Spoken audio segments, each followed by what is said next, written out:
Welcome to my YouTube channel. Kung bago ka lang sa channel na to at true-blooded Aldab Nation ka, tama po ang channel na pinuntahan mo. Kaya considering na po kitang bagong subscriber. At huwag mong kalimutan pindutin yung bell para lagi po kang updated sa bagong video na ilalabas ko. Salamat po sa iyong pag-click sa channel na to.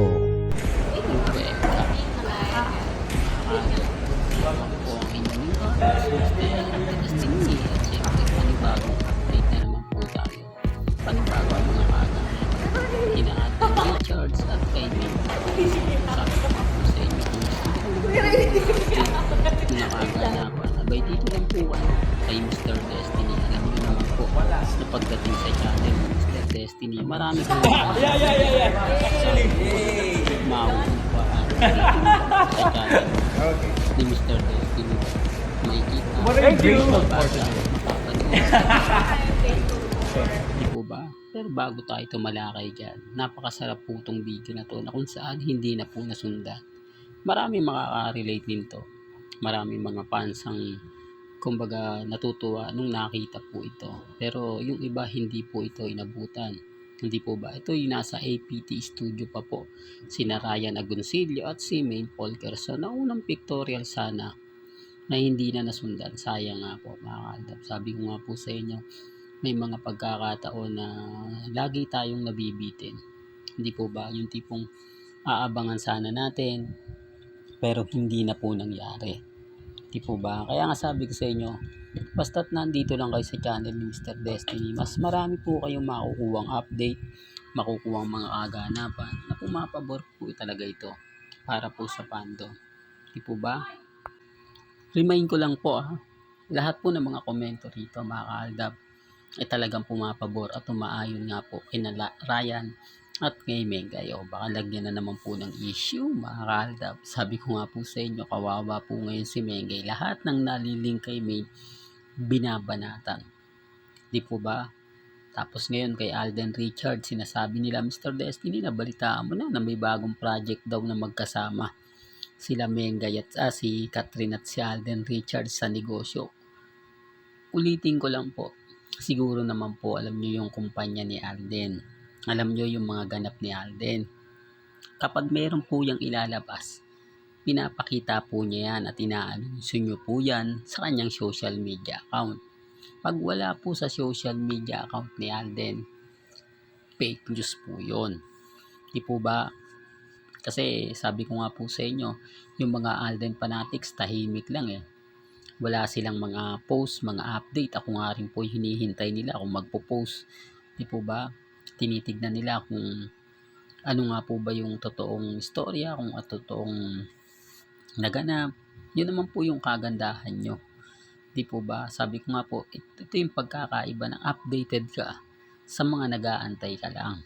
Kasi sabi ko nga, kapag ka nakita ko yan, agad-agad kong ipopost yan kasi hindi po makakaligtas yan sa mga malalapit kay Alden Richards. O ba? Kay Mamatin. Lahat po ng mga maririnig ninyo, lahat po ng mga mababasa ninyo pagdating sa social media, talagang ramdam na ramdam po yan. Ramdam na ramdam ng mga taong nagmamahal at sumusuporta po kay May Polkerson. At syempre kay Richard Polkerson. Di po ba? Kaya wag po kayong basta-basta maniniwala. Wag po kayong magpapa-apekto, lalo na nga po kapag may mga kumakalat na ganyan, etc. etc. Literal lang po talaga nagagamitin po si Alden. Ultimo nga po GMA Network, ginagamit si Alden para po sa kanilang pansariling interes, lalo na po sa 24 oras. Unang hirit, saksi, balitang tanghali. Talagang todo po yung promotion pero hindi naman po talaga sila makikinabang sa out of order dahil wala naman po Viva Films sa makikinabang doon. Yun po yung kakolaboration ni Alden. Pero hindi ko alam kung may collab. Alam ko single lang po yun Kasi nagkaroon nga po ko ng signing contract ang Viva Films kay Boss Vic at si Alden, pero hindi pa po nagsisimula yun. Although tao po ng Viva Film si Kevin Paraleo, pero wala pong anong issue na ganun po ba? Kasi yun ang sinasabi nila Pero wala naman po tayo nakita na nakalagay doon at hindi pa po natin napapanood. Kasi papakita naman doon kung naandun nga po ang Viva Films. Di po ba? Sa ngayon, hindi ako makapagbigay kasi hindi ko pa napanood. Pero kung napanood ko na po yun at nakita ko sa mga ipinapakita mga isa screen, doon ko lang po malalaman. Po ba? Pero yung iba nagre-react na hindi yan totoo. Depende na lang po yun sa mga nakakakita. At syempre, puntahan natin si Mengay. Nakakalungkot po yung balita kay May, no? Talagang sobrang nahaharas si Mengay. Biruin nyo sa Sydney, Australia pala, binas po pala si Mengay. No? Hindi natin alam. Grabe. Na talagang, kasi wala magnanakaw si Congressman Artio Di po ba? Yun na po yung nakita po sa kanya Yun na po yung kumakalat ngayon Tapos ang dami pang abogado na nagsasampa ng kaso. Keso dapat daw po siya mag-resign, ang tigas daw ng mukha niya. Hindi po ba? Kasi ilang lang congressman, napasama po pa siya. Baguhan, pero talagang literal na napakalaki ng ninakaw. Mas sikat po kasi siya. Alam niyo kung bakit? Sa mga hindi nakakalam, bakit daw po nakatutok ang sambayanan kay Congressman Arjo? Marami naman daw pong congressman ang na-involved. Pero bakit daw po kay Arjo sila pumokos? Kasi po mga kaaldab, pinaputok ni Mayor Joy Belmonte. Sa mga hindi po nakakaalam, ang Quezon City po ang pinakamalaking lungsod sa Metro Manila. Quezon City po ang pinakamalawak. Kaya po mga kaaldab, ito yung project na talagang napakalaki. Hindi nyo pwedeng kumparen sa Bulacan probinsya po yun Po ba dito lang po sa Metro Manila, pinakamalaki ang Quezon City. At yun nga po yung binulgar na 14 billion. Galing po yan sa bibig ni Mayor Joy Belmonte na siya po talaga ang nag-react sa dami po ng mayor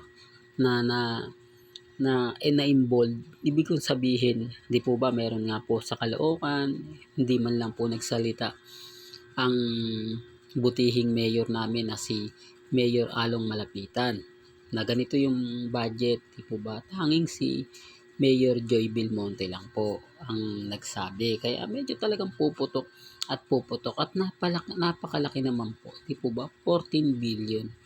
Kung mapapansin nyo yung mga tulay na flood control project, unang distrito lang ng Quezon City ang pinakamaraming dinadaluyan po ng flood control project. Kaya lahat po sapul ni Congressman Arjo.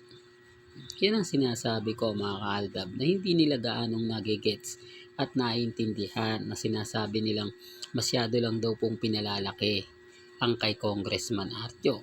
Malaki talaga, 50 million po Di po ba? Kinuha ng tatay ni Congressman Arjo. Doon pa lang po mapaisip na po kayo kung gaano po kalaki ang 50 million. Tapos yung bahay nga po, di po ba? Napakalaki ng mall. Sinlaki ng mall yung pinagagawa. Saan nga naman kukuha ng pera na yun? Pambili ng yate. Yun po yung pinupunto ko sa mga hindi po na iintindihan o nagigets po kung bakit po mas pumutok ang pangalan ni Congressman Arjo. Siguro ngayon naintindihan nyo na. Siguro ngayon alam nyo na yung mga pagta-travel po nila, pagwaldas ng pera, talagang sumabog po sa social media. Kaya hindi po natin may iwasan na talagang maraming magalit. At syempre, sila nagtatago. Si Mengay nasa labas. Sino nga po ba yung sa tingin nyo mapuputukan? Syempre si Mengay. Kasi si Mengay yung nasa labas Si Mengay lang nakikita nila kung lagi po nila nakikita si Congressman Arjo, malamang binato ng kamatis yan. Hindi, real talk to mga kaaldab. Kaya lang si Mengay po Siya po talaga yung kaiinisan dahil siya po yung lagi nakikita So alam nyo na po mga kaaldab. Pero sabi ko nga po may kanya-kanya tayong opinion, pananaw. Kung ano po yung paniniwala po ninyo, nire-respeto ko po yan at ginagalang.